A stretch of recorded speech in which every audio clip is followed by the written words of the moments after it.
चुनो सही।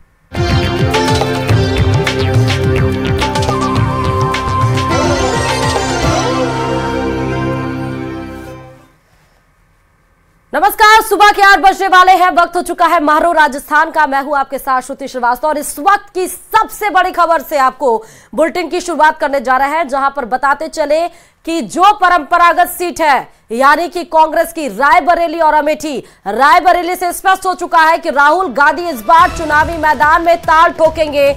आज रायबरेली से नामांकन दाखिल करेंगे। करीब 12:30 बजे रायबरेली में राहुल गांधी नामांकन दाखिल करने के लिए पहुंचेंगे और यहां पर बीजेपी की तरफ से जो कांग्रेस का गढ़ छोड़कर 2018 में 2019 में दामन थाम लिया, 2019 में चुनावी मैदान में सोनिया गांधी के प्रति दिनेश प्रताप को प्रोजेक्ट किया गया। हालांकि सोनिया गांधी के सामने दिनेश प्रताप को हार का स्वाद चखना पड़ा।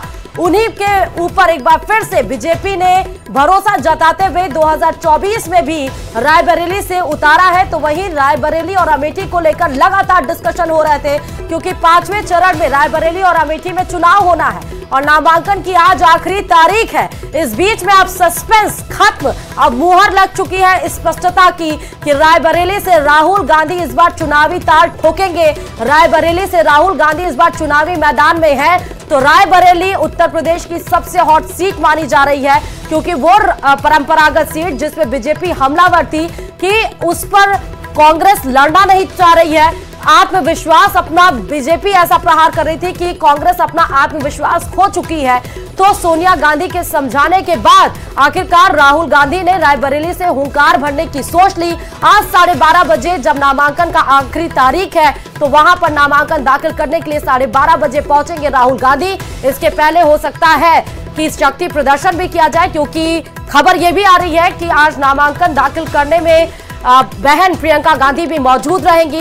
तो रायबरेली से इस बार दिलचस्प लड़ाई चुनावी मैदान में। एक तरफ जहां गांधी परिवार यानी कि राहुल गांधी इस बार चुनावी मैदान में है, तो वहीं बीजेपी अपने पुराने उम्मीदवार पर ही भरोसा जताते हुए दिनेश प्रताप सिंह को फिर से चुनावी मैदान में उतारी है। वही दिनेश प्रताप सिंह जो कांग्रेस का गढ़ छोड़कर बीजेपी का दामन थामे, 2019 में इन्होंने सोनिया गांधी के सामने जरूर चुनावी फाइट दी। दिलचस्प मुकाबला था, लेकिन 55% से ज्यादा जहां सोनिया गांधी को वोट मिले, तो वहीं 38% के आसपास दिनेश प्रताप सिंह को वोट मिले थे। लेकिन इस बार चुनावी मैदान में राहुल गांधी है। अब देखना यह है कि 2004 से लेकर 2024 तक जहां सोनिया गांधी लगातार जीतती आई, उपचुनाव में भी जीत हासिल की, चुनाव में भी जीत हासिल की इस बार, लेकिन सोनिया गांधी ने कहा कि वो लोकसभा सीट पर चुनाव नहीं लड़ेंगी। रायबरेली से राज्यसभा जाने की सोची और रायबरेली की सीट खाली।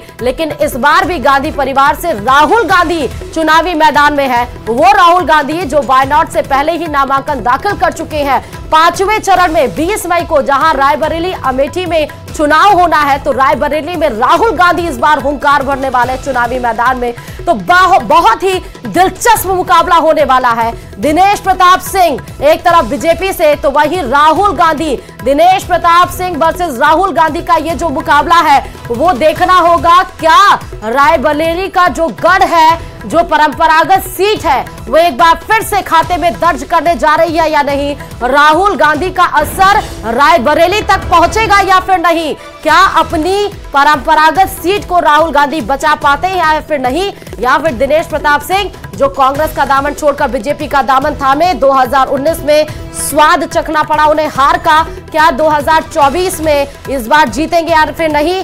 बताते चले कि अमेठी से बड़ी खबर यह भी है इस बीच में कि अमेठी से चुनाव नहीं लड़ेंगी प्रियंका गांधी। अमेठी से कांग्रेस के केएल शर्मा चुनाव लड़ेंगे। अमेठी में सिर्फ प्रचार करेंगी प्रियंका गांधी। कांग्रेस की ओर से अमेठी रायबरेली पर बड़ा ऐलान किया जा चुका है, यानी कि रायबरेली पर जहां एक तरफ राहुल गांधी इस बार चुनावी तार ठोक रहे हैं, तो अमेठी से जहां बीजेपी की तरफ से स्मृति ईरानी चुनावी मैदान में है, तो अब अमेठी से केएल शर्मा को चुनावी मैदान में कांग्रेस ने उतार दिया है। हालांकि भरसक नामों की चर्चा कल ही हो रही थी, लेकिन अब स्पष्टता हो चुकी है। दोनों सीटों पर बाहरी डिस्कशन के बाद आखिरकार दोनों नामों का ऐलान किया जा चुका है। अमेठी से जहां केएल शर्मा चुनावी मैदान में रहेंगे, तो वहीं बीजेपी की तरफ से स्मृति ईरानी, और वहीं रायबरेली से जहां बीजेपी की तरफ से प्रताप सिंह रहेंगे, तो वहीं दिनेश प्रताप सिंह, तो वहीं रायबरेली से राहुल गांधी चुनावी मैदान में ताल ठोकेंगे। तो दोनों ही सीटों से कांग्रेस ने अपने उम्मीदवारों की घोषणा कर दी है।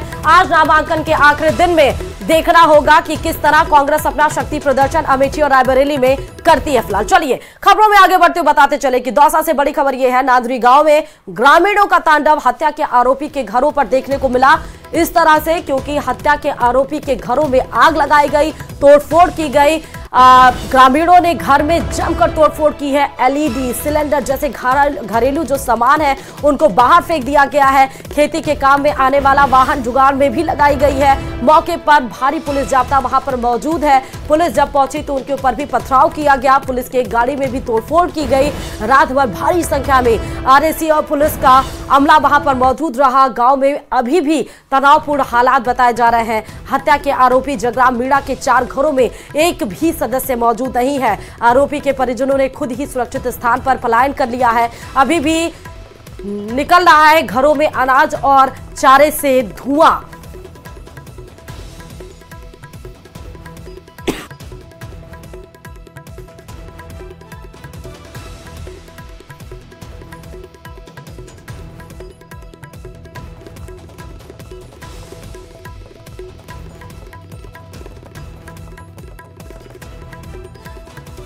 तो आपको ये तस्वीरें दिखा रहे हैं। एक तरफ आप देखिए, पहली तस्वीर से समझिए कि आरोपी का ये घर है।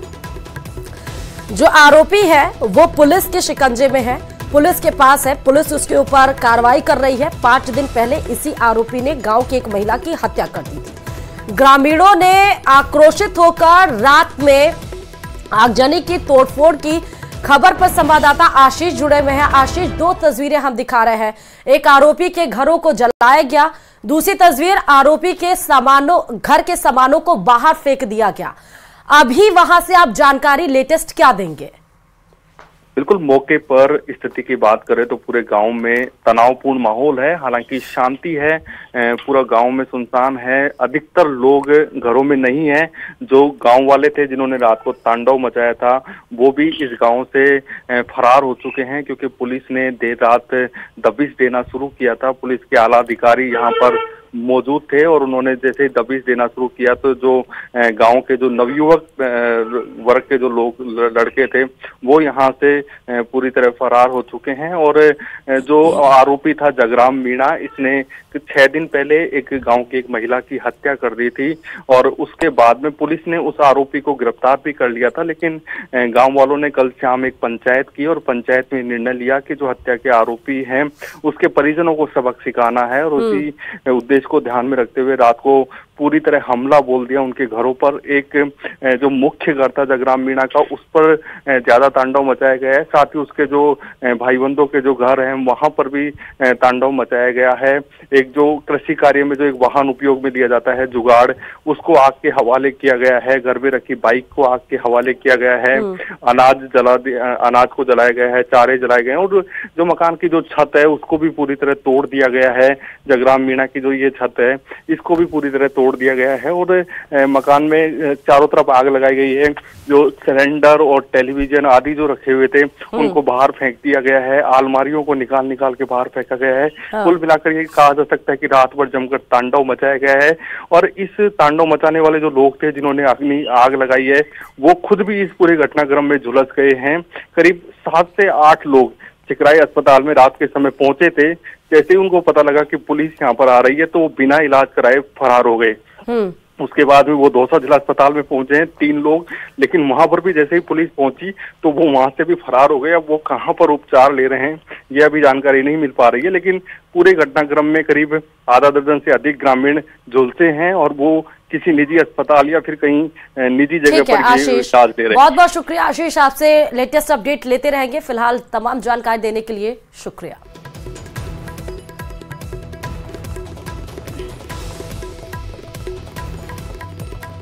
चलिए, कोटा से भी बड़ी खबर इस बीच में यह है कि न्यू मेडिकल कॉलेज में नाबालिग से छेड़छाड़ की खबर सामने आ रही है, जहां मरीज के साथ आई बच्ची के साथ छेड़छाड़ की वारदात को अंजाम दिया गया। लोगों ने हंगामा करते हुए नर्सिंग कर्मी की पिटाई भी की। आरोपी नर्सिंग कर्मी के खिलाफ केस दर्ज कर लिया गया है। महावीर नगर थाना पुलिस मामले की जांच में जुट गई है। तो आप देखिए, न्यू मेडिकल कॉलेज में नाबालिग के साथ छेड़छाड़ की गई है। लोगों ने हंगामा करते हुए नर्सिंग कर्मी की पिटाई की।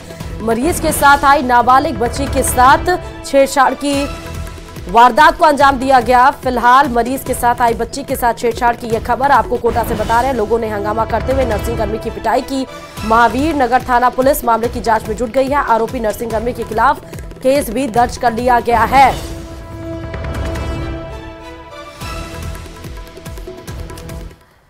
तो वहीं प्रियंका गांधी आज आगरा में रोड शो करेंगी। प्रियंका फतेहपुर सीकरी लोकसभा क्षेत्र में कांग्रेस प्रत्याशी रामनाथ सिकरावर के समर्थन में रोड शो करती हुई नजर आएंगी। दोपहर 3:30 बजे वो आगरा पहुंचेंगे और उसके बाद वो फतेहाबाद विधानसभा में लगभग 1 किलोमीटर तक रोड शो कर लोगों से कांग्रेस प्रत्याशी रामनाथ सिकरावर को वोट देने की अपील की जाएगी।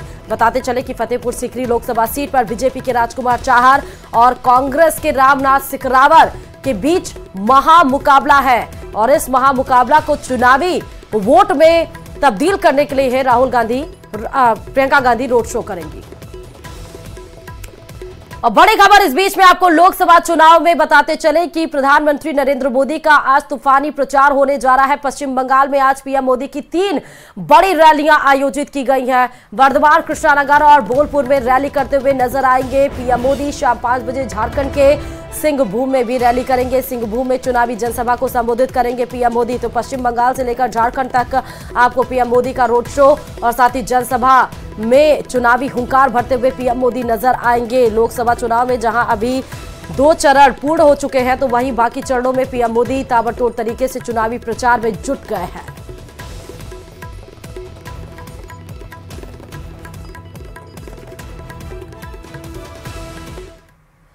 चलिए खबरों में आगे बढ़ते हुए बताते चले कि वोट जिहाद के मुद्दे पर पीएम मोदी ने बड़ा हमला किया है। पीएम मोदी ने कहा कांग्रेस के नेता और वोट जिहाद की बात कर रहे हैं और कांग्रेस का मकसद लोगों को बांटकर सत्ता में आना है। इसके साथ ही पीएम मोदी ने कहा कि वोट जिहाद के नारे के साथ इंडिया का असली चेहरा देश के सामने आ गया है। देखिए रिपोर्ट।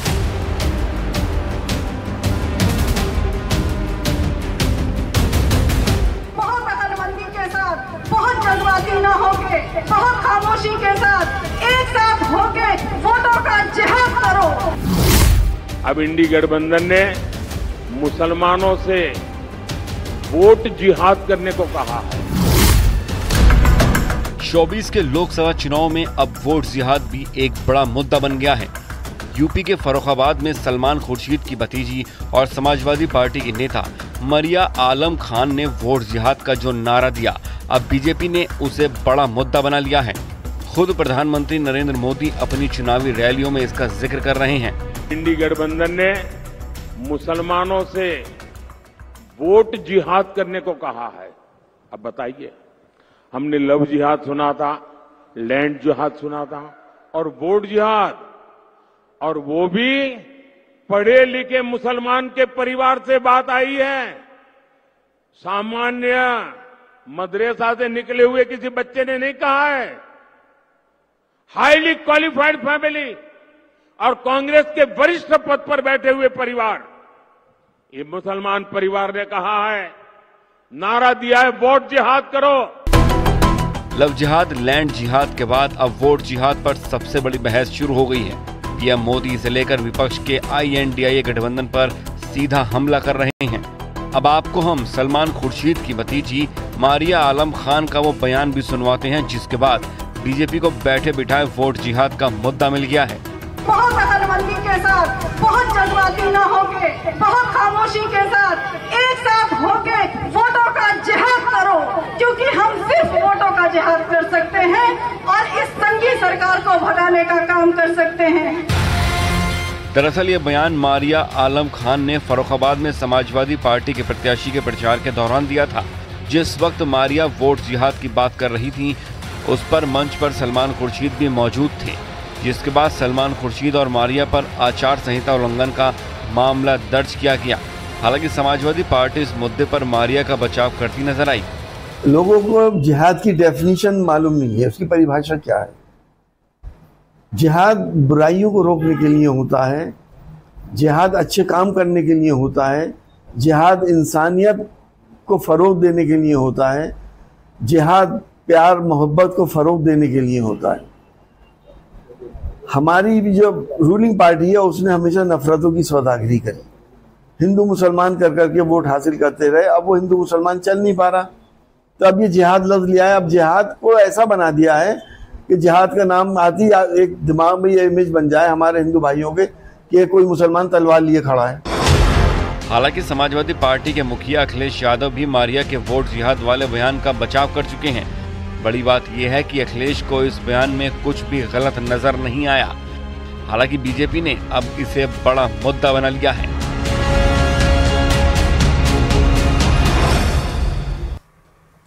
और आज कैसरगंज लोकसभा सीट से बृजभूषण शरण सिंह के छोटे बेटे बीजेपी प्रत्याशी करण भूषण नामांकन अपना दाखिल करेंगे। करण भूषण के नामांकन में उत्तर प्रदेश के डिप्टी सीएम केशव प्रसाद मौर्य शामिल होंगे। कल करण भूषण सिंह ने कैसरगंज से बीजेपी प्रत्याशी बनाए जाने के बाद अयोध्या में हनुमानगढ़ी पहुंचकर दर्शन पूजन किया था, जिसके बाद आज वो अपना नामांकन दाखिल करेंगे।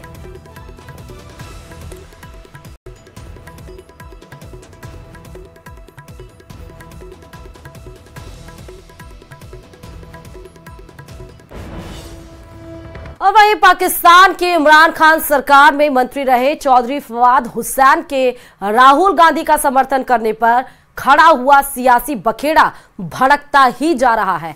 पाकिस्तान से तारीफ होने पर प्रधानमंत्री नरेंद्र मोदी ने कांग्रेस को आड़े हाथ लिया और पाकिस्तान को कांग्रेस का पार्टनर ठहरा दिया। देखिए रिपोर्ट।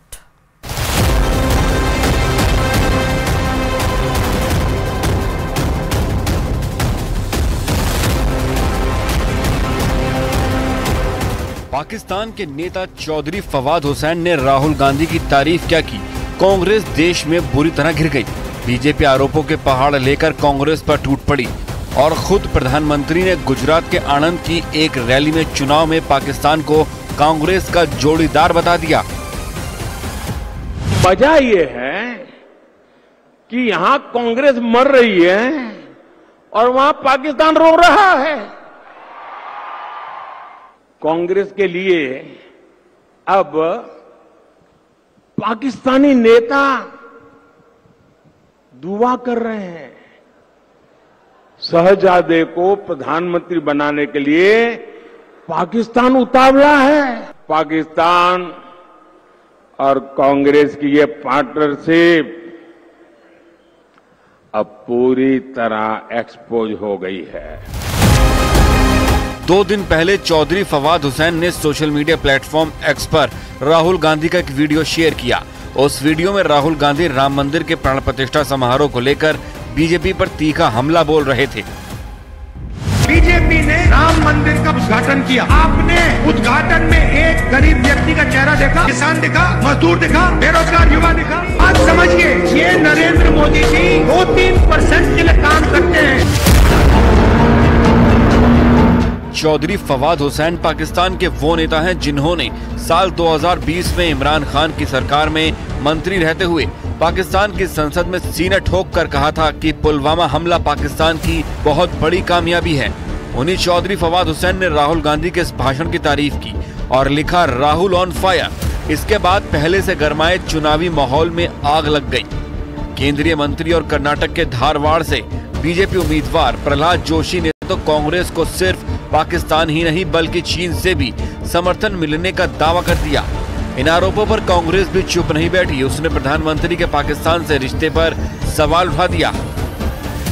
कांग्रेस को चीन और पाकिस्तान से कभी भी उनको सपोर्ट मिलता ही आया है। कांग्रेस पार्टी को लोगों से मिलता है, नहीं मिलता है, भारत के लोगों से मिलता है, नहीं मिलता है, पाकिस्तान और इनसे मिलता ही मिलता है। 10 साल कांग्रेस की हुकूमत रही। डॉक्टर मनमोहन सिंह कभी पाकिस्तान नहीं गए, राहुल गांधी कभी पाकिस्तान नहीं गए। नरेंद्र मोदी जी जैसे ही प्रधानमंत्री बने दिसंबर 2015 में सबसे पहले ये काम किया कि वो प्रोटोकॉल तोड़ के नवाज शरीफ की पोती की शादी में शिरकत करने चले गए बगैर प्रोग्राम के, जहां पे रेड कारपेट वेलकम उनका हुआ। किसका रिश्ता है पाकिस्तान के साथ? कांग्रेस को INDIA के सहयोगियों का भी साथ मिला और विपक्षी दलों ने बीजेपी को खरी खोटी सुनाई। पाकिस्तान के मंत्री ने मोदी जी की भी तारीफ करते हैं ना। आप उसमें भारत पाकिस्तान मत करिए। उनका व्यू है कि भारत की जो चुनाव है वो पूरा विश्व देख रहा है, चाहे अफगानिस्तान हो, चाहे अमेरिका हो, चाहे यूरोप हो। तो पाकिस्तान के किसी मंत्री को लगता है कि भारत में बदलाव होने जा रहा है, तो होने जा रहा है, उसमें क्या है। देखिए वो सबके पास फालतू बात है, क्या बात है अभी बताइए, ये सब बात बोलने की चीज है? भला यहाँ हम जीतेंगे वो क्यों खुश होगा, और जिनको खुश होना हो हमको क्या लेना देना है? तो पाकिस्तान, हिंदुस्तान, मुसलमान, हिंदू, यही सब बचा है ये लोगों के पास, और कुछ नहीं है। इससे पहले न्यूज 18 इंडिया को दिए गए इंटरव्यू में केंद्रीय मंत्री किरेन रिजिजू ने भी पाकिस्तान में हो रही राहुल गांधी की तारीफ पर सवाल खड़े किए। पाकिस्तानी नेता के राहुल गांधी की तारीफ करने पर बीजेपी हमलावर है। कांग्रेस और INDIA के नेता सफाई देने में लगे हैं, मगर तीसरे चरण के मतदान से पहले बीजेपी ने इस मुद्दे को भुनाना शुरू कर दिया है।